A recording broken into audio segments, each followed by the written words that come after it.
Hey there, MPOWER champ. This video is about goal setting. An important skill to learn during your MPOWER program will be to set goals that are just right for you, not too challenging and not too easy.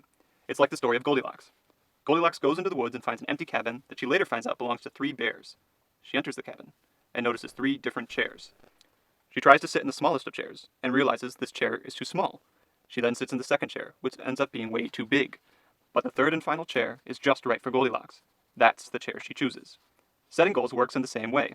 You have to find a goal that's not too challenging or too easy, but one that's just right. Let me explain why with this graph here. One side, we have challenge, and the other, we have ability.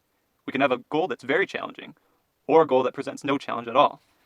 Similarly, we can have a goal that we have little to no ability to complete, or a goal that we have a lot of ability to complete. The level of our abilities should correspond with the level of challenge. Now here's the interesting part. You already know how to find the right goal for you, or at least your body does. You just have to listen and feel.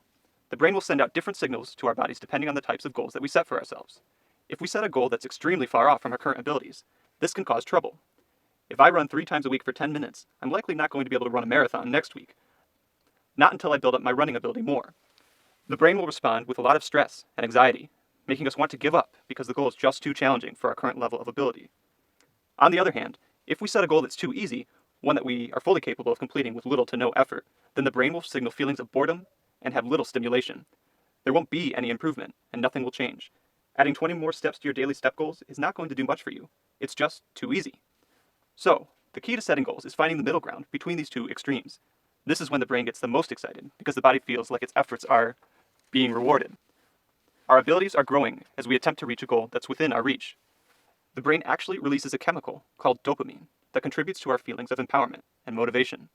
In other words, if our body feels like it's accomplishing something, whether that be in terms of diet or exercise, the brain will release this chemical to make us feel better about our goals and behaviors.